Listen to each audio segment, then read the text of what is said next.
Hello, my name is Mark Ellis from Stick and Rudder Studios, and today in this second tutorial for XCamera 2.4 I'd like to cover a few more items for unique features available in XCamera. First up, I want to go over special effect plugins, and these are either third-party plugins or Lua scripts that can provide input to XCamera. We're also going to go over external cameras and some of the features that are available with them. We'll cover tracking and level cameras, which are options on external cameras.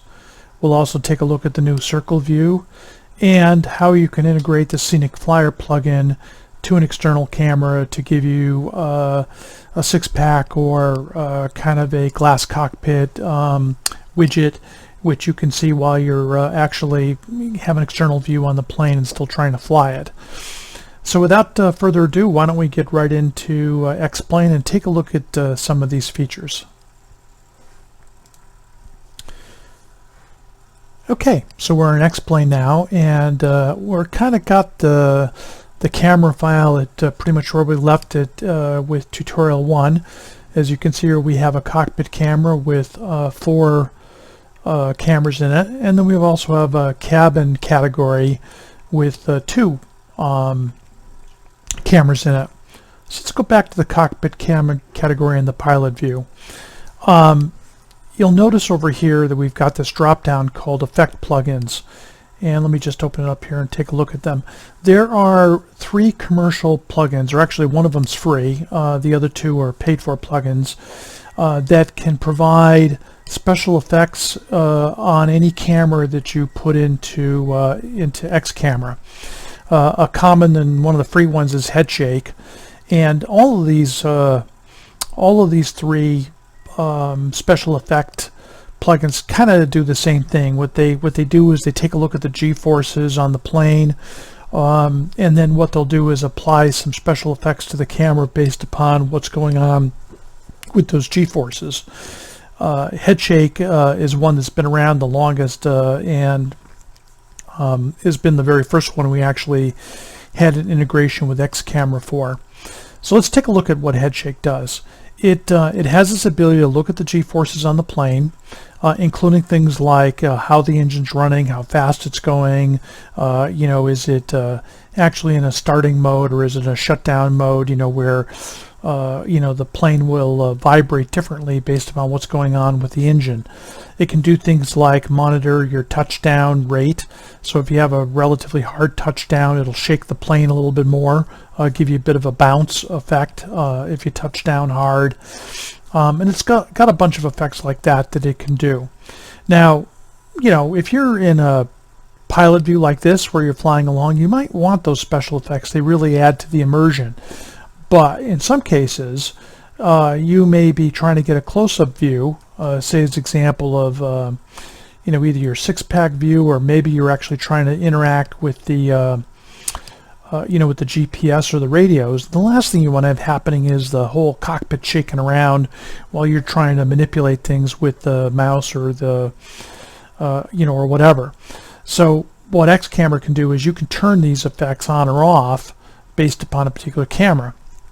So let's take as an example in the pilot view, we probably want that special effect on, so we'll go ahead and turn on head shake. And what I'm going to do is go ahead and start this plane up and watch as the engine turns over. Let me actually just sort of hide this so you can see the propeller going around. As the engine turns over, watch how the airframe shakes. Engine start. And if I turn the RPM up on the engine, let's get rid of this. Notice how it smooths out, and if I slow the engine down,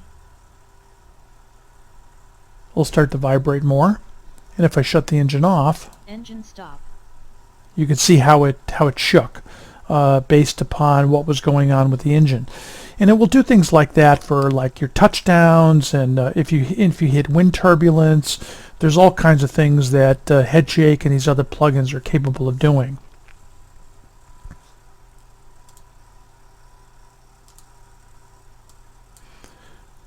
Now another input is a Lua script, and I'm going to actually show you that when we get into external cameras in a little bit, but you can actually write a Lua script that will provide camera effect information into X-Plane so that you can actually customize this and make it do all kinds of things. And the little script we're going to actually demo in a couple of minutes here is called the Wingman Script that someone did, and it is really pretty impressive. The kind of effects it can give as if you had another plane following you, and it wasn't on exactly the same course, and its altitude and pitch yaw headings are changing just a little bit, but it gives you a really impressive look at what's going on, or what it could look like if you had a wingman, and we'll look at that in just a minute.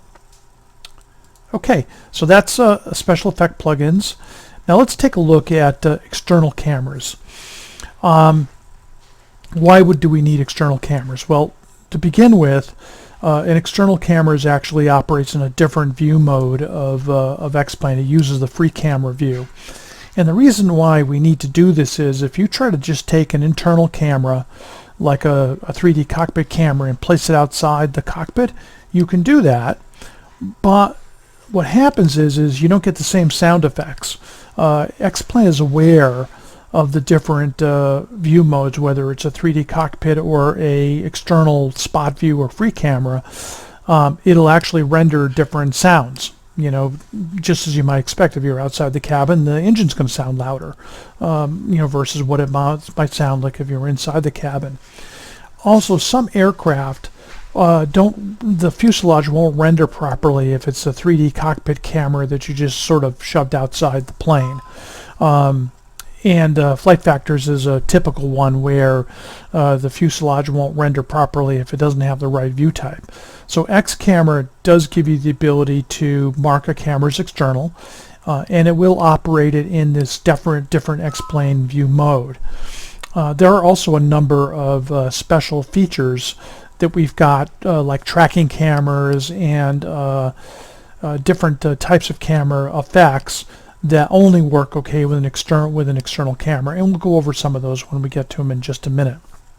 So why don't we set up a couple of external cameras and take a look at what they can do.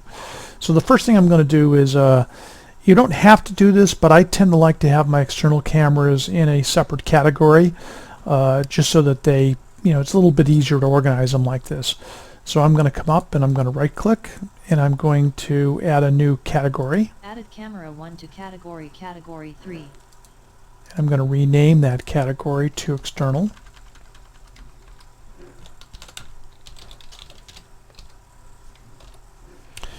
And the first thing I'm going to do is I'm going to come down and I'm going to make this a tail view camera. So the first thing you may have to do is go to show advanced camera options, because external cameras are one of the advanced options, and you will need a license key to be able to work with these more advanced features. I'm just going to come in here and click on enable external camera, and the first thing that's going to happen is, and again I think I'll put this back to this, X camera is going to give you a external camera that's behind the plane. Just happens to be convenient for me because I wanted to create a tail camera, so I'm just going to move this up a little bit. Maybe back it up a tad, move it up, and maybe I might want to pitch it down a little bit with mouse look. All right, I kind of like that. So I'm going to come over here. I'm going to just change the name of this camera. Fortunately, I should have saved that first.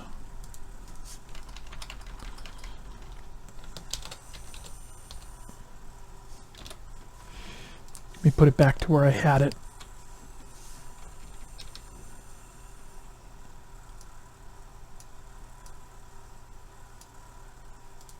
And do a save all. Okay? So now I've got a nice tail camera. Say as an example I wanted to set up a wing camera. Let's just kind of move this over here like this. And then I can move the camera forward. Up a little bit. And then I'll just use mouse look to rotate around.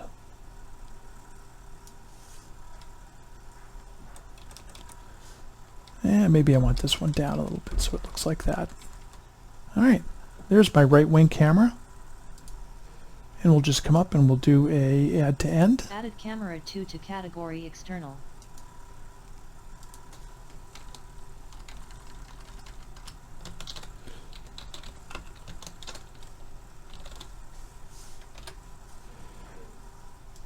and do a save all. And now I should have my tail camera and my wing camera, my right wing camera. And I could set up a bunch more like this if I wanted to. Okay. Why don't we go ahead and create a Wingman camera, and I'll actually show you that Fly with Lua script and what it can do. So again, I think I'll just hide this. So for my Wingman camera, I think I just want it to be kind of off to the right here a little bit. Let's have it be a little bit higher. And maybe I'll have it pitched in like this, so it's just kind of looking at the, well, actually I think I want it to stay looking forward like a real Wingman camera might look. Let's go ahead and add this. Added camera 3 to category external.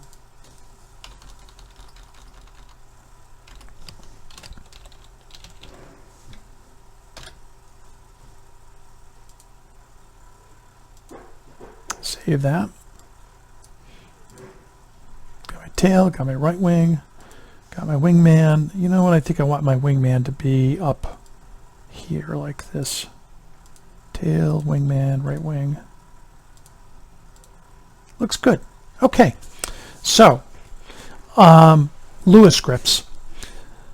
So one of the concepts of Lua scripts is this idea of a script ID, which is nothing more than a number that allows X camera to communicate to a Fly with Lua script which script it wants input from. Because you could imagine we could literally have hundreds of scripts that people have written, and if they were all trying to provide input to a camera at the same time, they would just fight with each other. So we use this concept of a script ID to kind of say, you know, here's a Wingman script. It's using script ID 30 as an example. And I can then say, for this camera, I want the script with script ID 30 to provide input to me. So as soon as you come in here and you say Lua script, you get this script ID field that you can then set. Now I know the Wingman script, if you download it from the utilities area, the download area on xplain.org, the documentation will tell you that it uses script IDs, I think it's using 30 to like 35 or 36. So you could actually have different Wingman scripts with different configurations that could provide input to different cameras. In my case, I'm just going to set it to 30. And you can see right away the Wingman script is providing input, you know, into this plane. Now it's, you know, it's not too impressive, you know, when you get down here on the ground like this, but why don't we get this plane up in the air and take a look at what this script looks like if it were up in the air. So give me just a minute and let me get this plane flying. Okay, so we've got the plane up in the air now, and we're actually looking at this Wingman script, and I'm going to show you a couple of things about how this looks, right? So let me bank the plane here. I'm going to make a right turn. And you can kind of see the really cool effects that the Wingman script brings in here, you know, as the plane's flying. And there are some things we can turn on and off here. I think as an example, we could come in here and we can mark this as a level camera, which will keep the camera always level regardless of what's going on with the plane.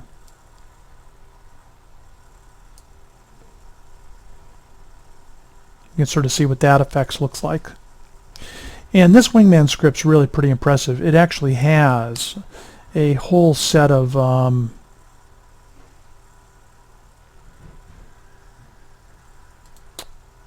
settings that you can put on here, you know, to change how it behaves and what it's going to do. So the Wingman script is just an example of the kinds of things you can do with Lua scripting, providing input into X camera. And this Wingman script is readily available on xplain.org in the utilities download area. Just search for Wingman. You can drag it down, install it with Fly with Lua, and give it a try. It's really you know, quite impressive, and you can do some pretty cool effects with it. Okay, let's go back to this right wing thing, and I want to show you a couple of other features. Okay, so as I move this camera to the right and the left, you'll notice, okay, that the camera's not tracking the plane. It just sort of stays looking forward like this. Now, what we could do is we could use our mouse look feature and just sort of aim the camera around like this, but we can also come in here and we can turn on enable track camera pitch, enable track camera heading. And what this feature does is, regardless of where you position the camera, it's always going to want to try to aim looking at the center of gravity of the plane, right? So sometimes that's a nice feature to have on. Now, I will warn you that it's hard to move the camera around with that on, because as soon as you try to move the camera, it's always going to be repositioning itself to look at the plane. So it can get a little bit confusing. Sometimes you're better off, okay, if you want to move the camera around, to, you know, just shut that off until you get the camera to where you want it, right? Now, another feature we can do is that, let's just take a look. We don't have level camera on right at the moment. If I bank this camera, and let's just make the plane bank, you'll notice that what happens is the camera is going to pitch up, or not pitch up, but it's basically going to rotate up, rotate down, because it looks like it's attached directly to the plane on a pole. If I come in here and I do something like turn on level camera, and what level camera will do is it'll always keep the camera level regardless of what's going on with the plane. It's still attached to the plane, it's moving, but it's almost like it's on a gimbal. And it can't you know, pitch or roll. So I'm going to go ahead and bank this plane again.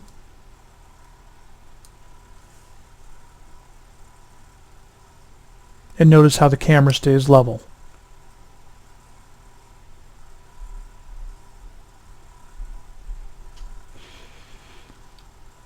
I'll move the camera down. And now I can combine these two things. Let's combine the level camera with track camera pitch and track camera heading. And let me bank the plane to the right.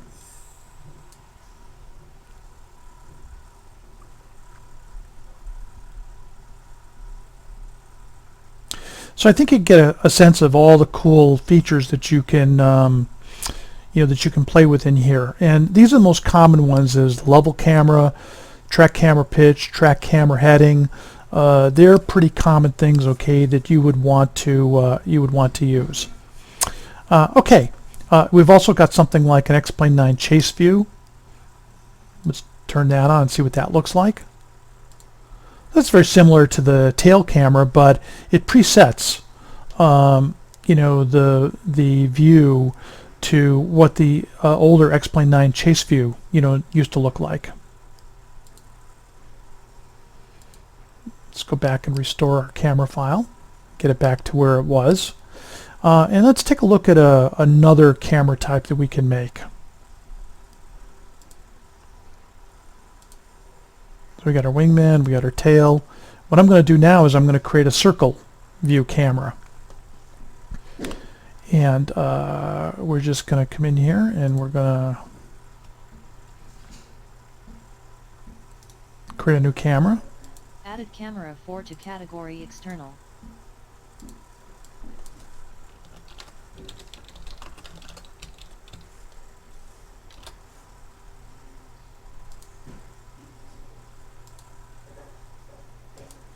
All right, now we have a circle view. Now this works with the mouse. If I just do a right mouse click, I can move around.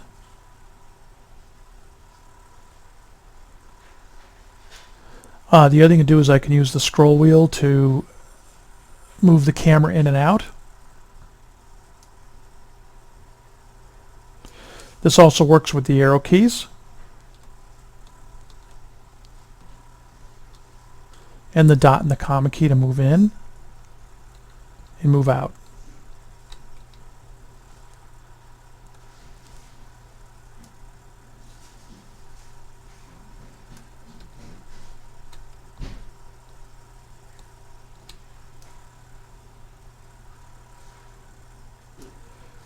So that's the circle view.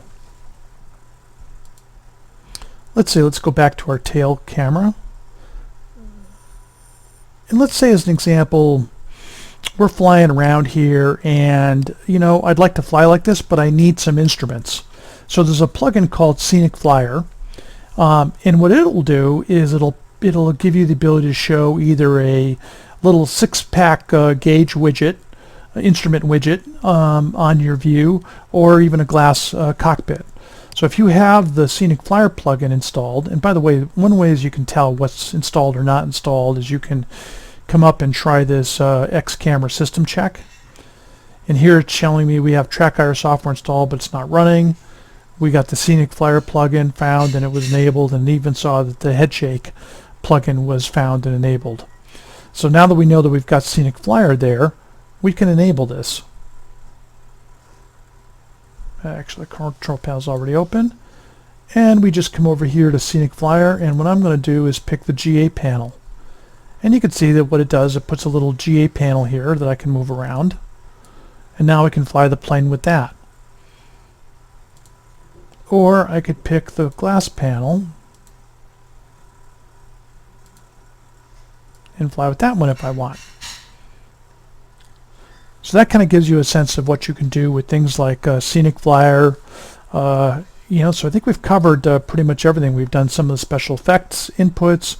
We've done external cameras and showed you some of the features on those, like the track camera pitch, track camera heading, the concept of a level camera, and I think that pretty much covers everything that we want to do in tutorial 2.